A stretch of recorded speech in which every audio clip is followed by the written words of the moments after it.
Hey everyone, it is Neha with College Shortcuts. So glad to see you guys on here today. We're doing a live video specifically with Dominic, one of my top consultants on my team. Dominic, say hello.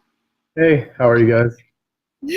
Okay, perfect. So we got a lot of questions, and I'm just pulling them up here, obviously. But we've got a lot of questions that came through specifically for this broadcast. So what I wanted to do was, Dominic, maybe what we can do is have a little bit of fun and Mhm. go ahead and take a look and see some of the questions, right? So I'm going to go ahead and see here. Um, First question that we got was actually from a reader, Jody.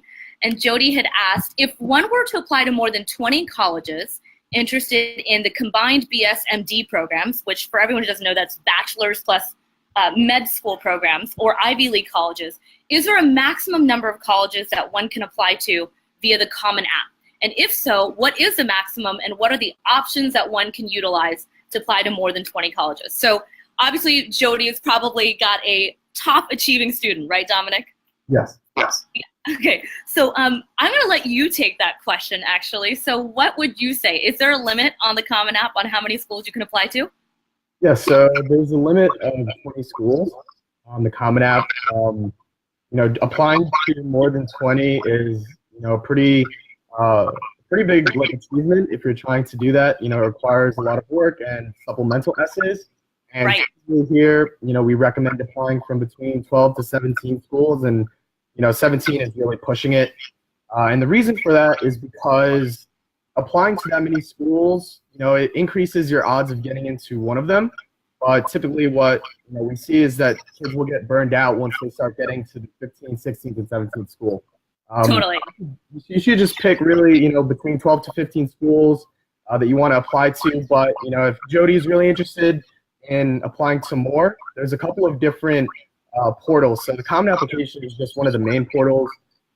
There's also the Coalition application, Apply Texas, and the UC system. And through that, you can apply to a lot more than 20 schools, but we don't really recommend that here.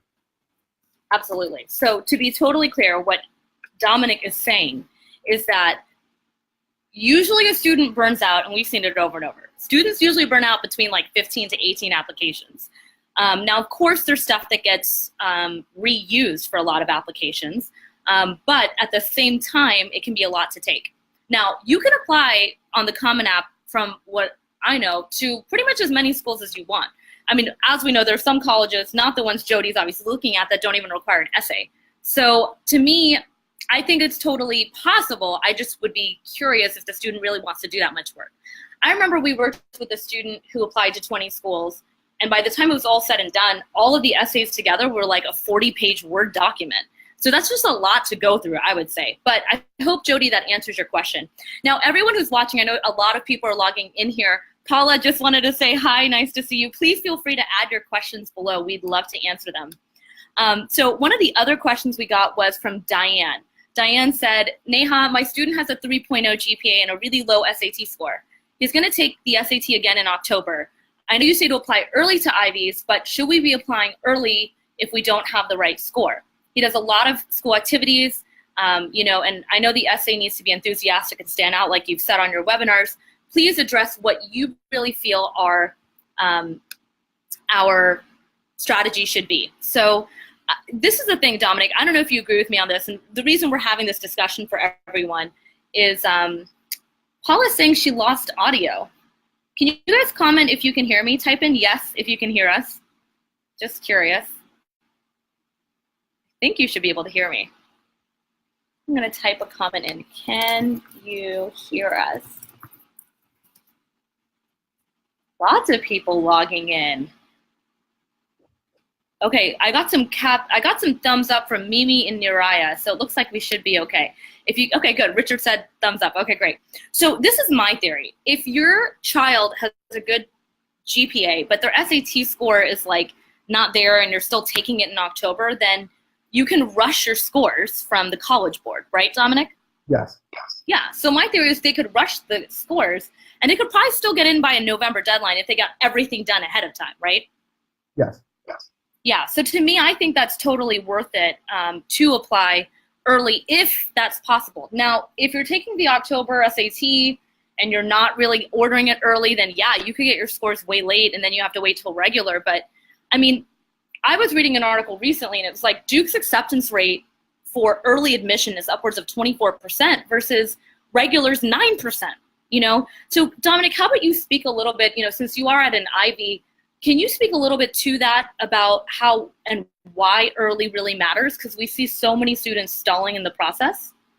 Yes. So Duke is the exception in that it goes up approximately like about like 200% or a little more than 200% for the acceptance rate. But for Cornell and other early decision programs, particularly for the top schools, you typically see that acceptance rates go up by like 300%. You know, so just to give you an example, Cornell's regular decision rate is about 10%, and their early decision rate jumps up all the way up to around 30 to 29%. And that has a big difference on your application. One, because you can get all of your applications out of the way and get them done early and focus on your academics and your extracurricular activities. And second, it's a good opportunity to show that you are ready to commit to a school that if accepted, you will get in. And that's for early decision.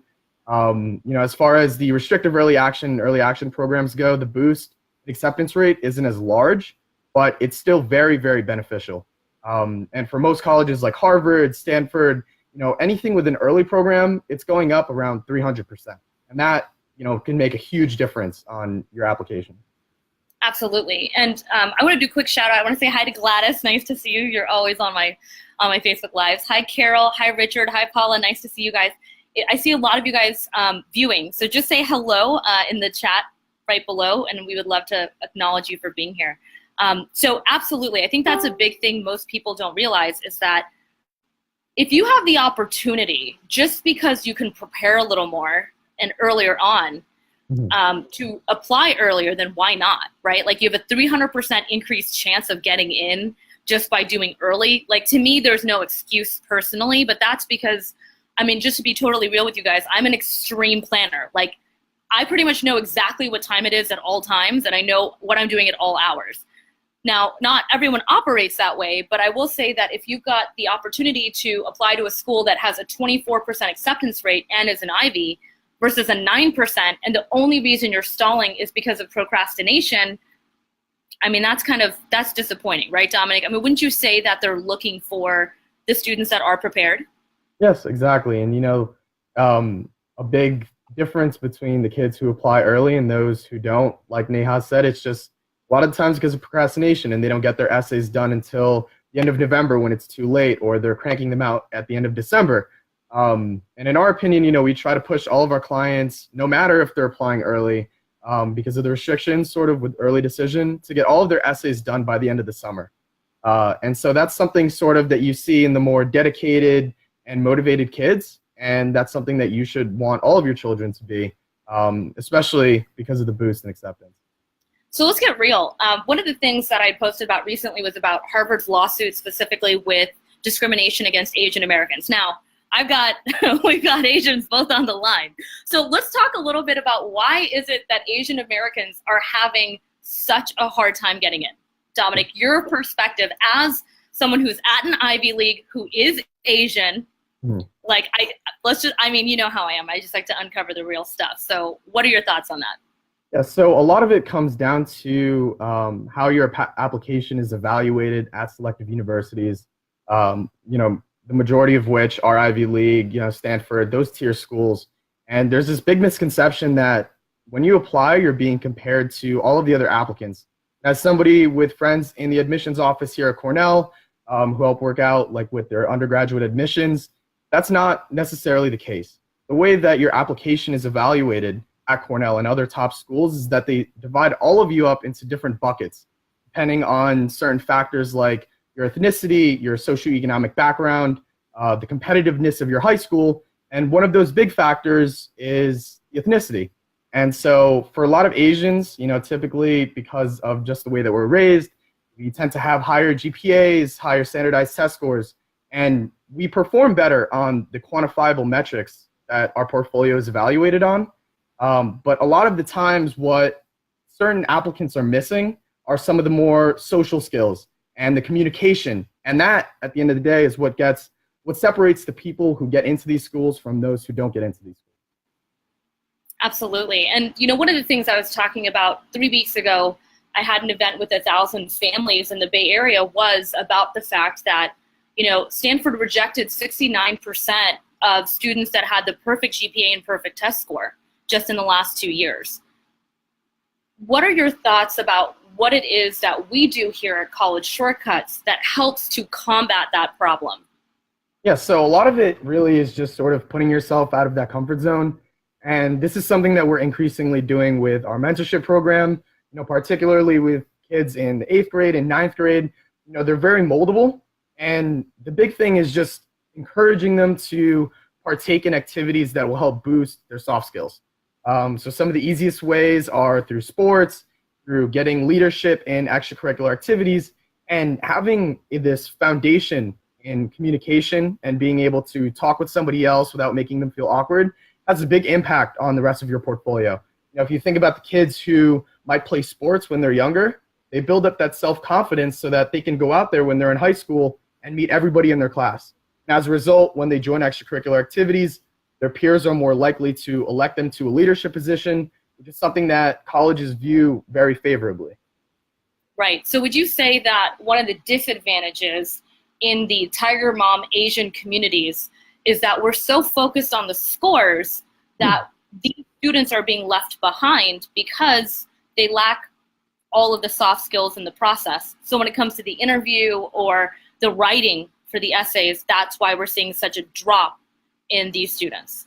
Exactly. And at the end of the day, like colleges, they want the future leaders of America and the world. They want the people who can not only do the technical stuff behind, the closed doors, that can go out and speak to people and motivate them. And they want these people as alumni, and sort of you want to guide your children in that direction. And that's, like you said, Neha, a big problem sort of, particularly within our ethnicities. We tend to really focus on grades and SAT scores, but that isn't enough in this day and age. There will be spots for those types of kids at Ivies and at really good schools. There's always, at least 5 to 10% of a class where, they're not really going to have those communication skills. And those might be the examples that you're thinking of when you sort of push your child into that direction. But the majority of the kids here, they're not here because they got a 4.0 GPA or a perfect GPA or a 36 on the ACT. It's because they went out in their community and they got heavily involved. They did political work to boost their communication skills. Or if they're, more interested in the STEM areas, they went out to science fairs and competitions and they won. And a big portion of those competitions isn't just knowing the material, but it's being able to present it in such a way that is meaningful and impactful. Absolutely. Great answer. So Dominic, one of the things that we face a lot, here's a question that I want to ask you is, a lot of people will say, well, Neha, your team is so young, right? Or like, you look so young, or your team is young, right? Dominic, you and I have these conversations a lot about it, that because, you are younger, that you may not have enough experience. Do you think that because you have recently gone through the process, that you're more competitive than someone who actually applied 15 years ago that could be doing this type of work? Yes, 100%. And I think, you can sort of see the larger the larger implication behind this question. The companies and the people that can adapt with the times, they're the ones that are profitable. They're the ones that are successful. Now, there's a lot of consultants out there who are a lot older, but because our team goes to these top schools and just went through the process within the last 5 or 6 years, we know what it takes to get into these schools. And we are surrounded by these peers all the time. And we know what attributes they have. We know what qualities they have. We're in clubs where we recruit underclassmen and freshmen, and we know the caliber of student it takes in to get into these schools. And at that point, it's just a matter of bringing out those qualities within your application. Absolutely. One of the things we talked about last was the fact that, some of the kids that are on campus that are what we would call like bookish, but lack social skills. Let's talk about that. I know that we've got a lot of people on the line. Just want to do a quick shout out. Hi, Bins. Nice to see you. Hi, Diana. Great to see you too. Great to see you. Thank you, Fernando, for the hello. Guys, remember, we're only going to be on for another 10, 15 minutes. So if you can go ahead and ask your questions now, you've got us both live, which is really great. One of the things we talked about, Dominic, was that, you're on campus and you get a sense of some of the students that may lack the social skills. Mm-hmm. Would you say that there's, it's really difficult for those students in comparison to the ones that are more social or are more active on campus, and why that's so important to start that early on? Mm-hmm. Yeah, so like just talking a little bit about, one, I'll go into club recruitment, and then second, I'll go into professional recruitment for the postgraduate opportunities. For clubs, you have to go through a rushing process and a recruitment process. And the major aspect and, what separates the people who get into the clubs from those who don't is their ability to communicate. Because at the end of the day, yeah, it's important to know the hard skills and the more quantifiable stuff, but you want to be working with the people who you can talk with and be friends with, and that sort of holds them back from joining the clubs that they want to be a part of. And on the other hand, you also have, for professional recruitment, they go through a very similar process. And that's right. Sort of why you see more, people in STEM taking these communication courses and these writing courses, because a couple of years ago, maybe 10, 15 years ago, it was okay if you just knew how to do the coding or the lab work behind the scenes. But now it's just an essential part of who you are if you want to be successful, if you want to be a leader in this world, that you can talk with people and that you can have meaningful conversations with them. Here's a great question. Paula Balash is asking, not everyone is a leader. So what can we do for the applications and showcase if they're not a leader? So I'll take this one, Paula. So I think one of the big things is like, and Dominic and I, we have discussions in our office specifically about like introverts versus extroverts, leaders versus followers, understanding all the different personality types, because every child is different, but there are certain personalities that,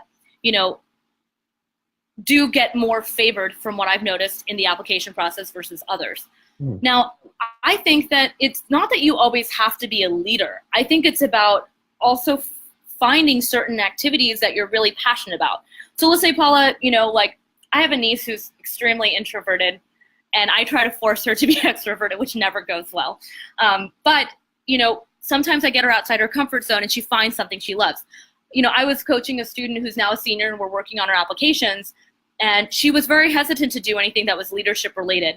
But then eventually she interned somewhere, and she literally was like, okay, this is what I want to do for my life. I can't believe in 2 weeks I've figured this out just through the experiences working at this company, etc. So Paula, I'd say like, it's not like, oh, you have to be the president of XYZ all the time. Yes, that does help. But I will say that it's about how do you take something and you go deep into it. There's a lot of people that just do things and do a lot of things. Like we'll see resumes, I'm sure Dominic knows as he reviews thousands of resumes and looks at things too. It's like, I was part of Spanish Club, Key Club, DIA, MUN, like nonstop, right? And you're like, okay, but what did you do with that? So Paul, I hope that answers your question. If you have a follow-up question, feel free to type it. But it's about taking something and not just going like broad with a bunch of stuff, but actually going deep into a few things to show what that unique angle will be. So Dominic, one of the questions I got from a mom named Ranjani was, Neha, my kid's in 9th grade. I feel like it's just too early to be thinking about this stuff. What are your thoughts on that? To me, I was like surprised by that message from her that she's like, I don't know if I really need mentorship right now or the college stuff.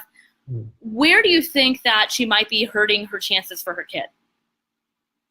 Yeah, so a lot of your application is going to be, the foundation of your application is going to be made in your freshman year.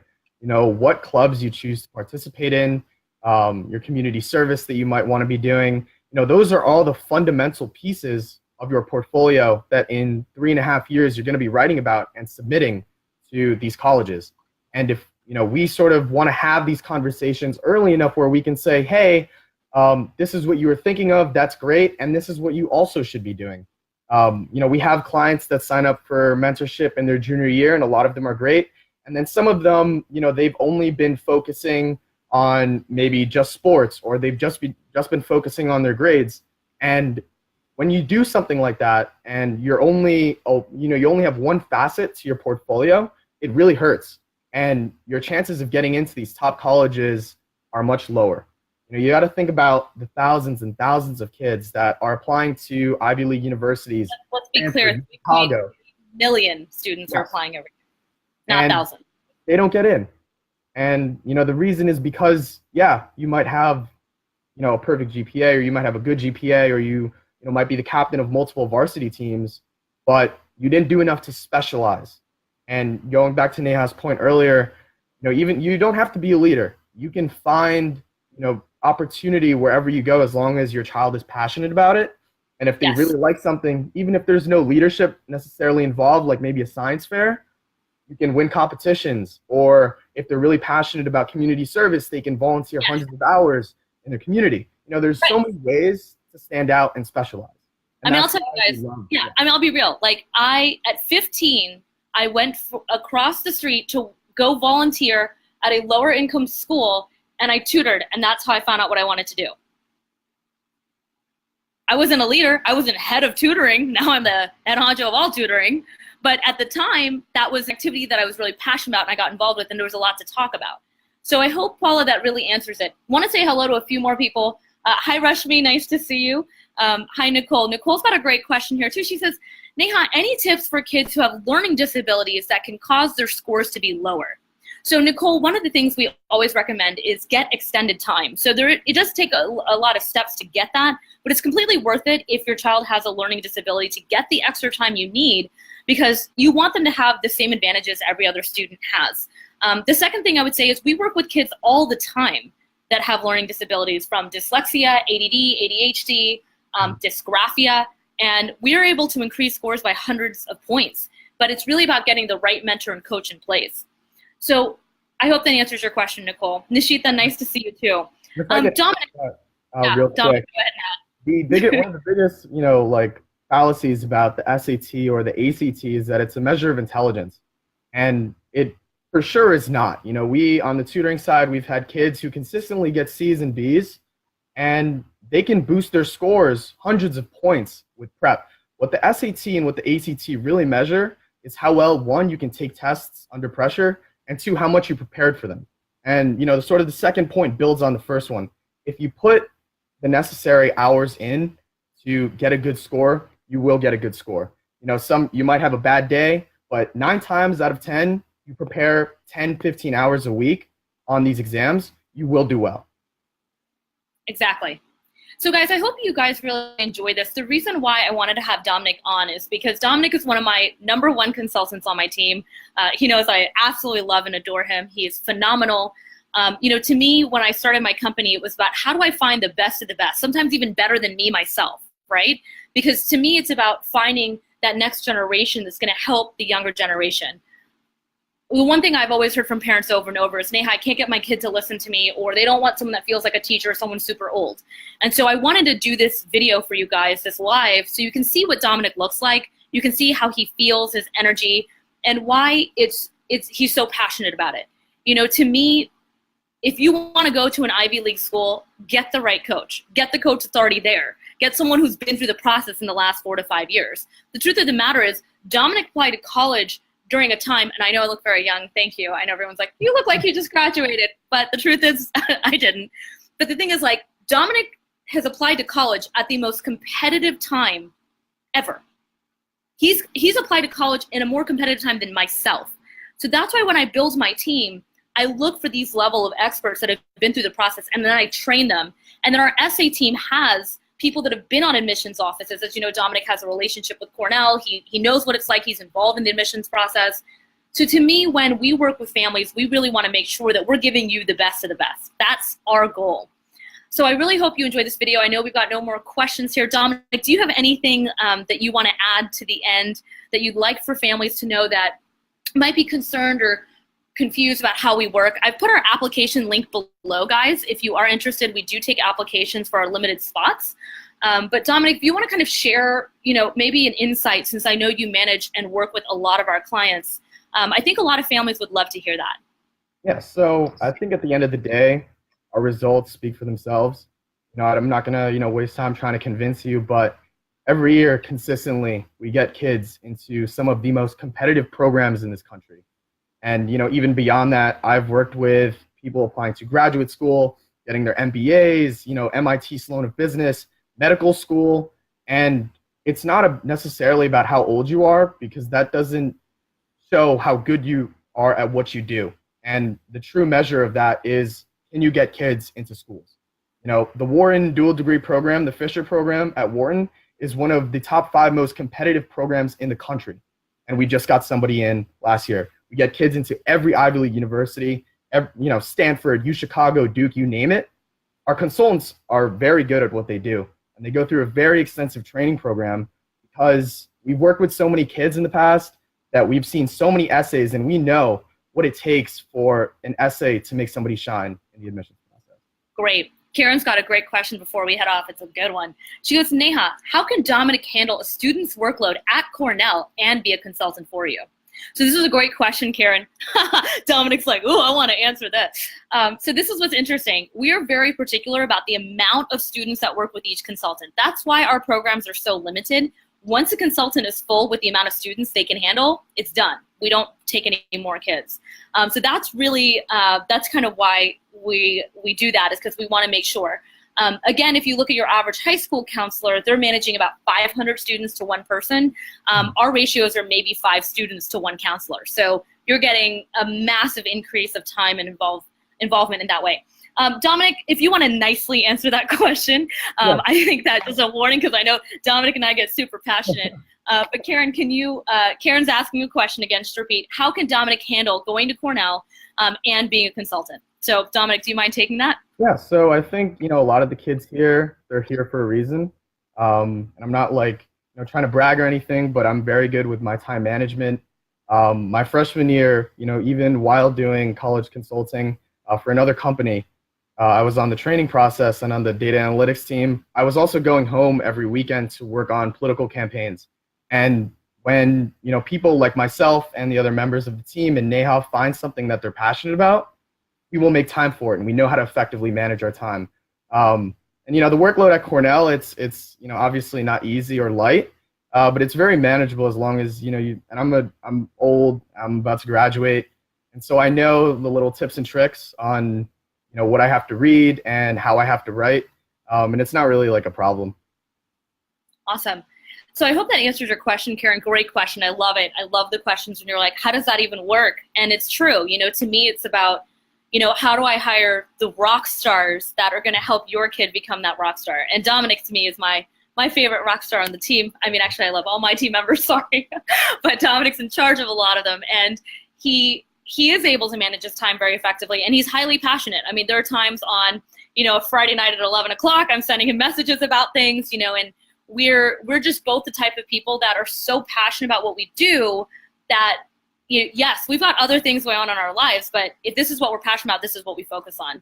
So I hope everyone enjoyed this broadcast. I've put a link below if you guys are interested in working with us. We've got only a few spots left this year. We're going to be closing out our programs really soon. You're welcome, Karen. I hope that answered. Thank you so much. And if you've got any more questions, go ahead and apply, and we'd love to chat with you. We interview every family that we work with because we need to make sure it's a good fit, that we are able to work with your child, and that they're really the right fit for our programs. So I hope you guys click on the link below. We've got a few spots left, and talk to you guys soon. Thanks so much, and thank you, Dominic, for being on. Sure. Have a great night. Bye.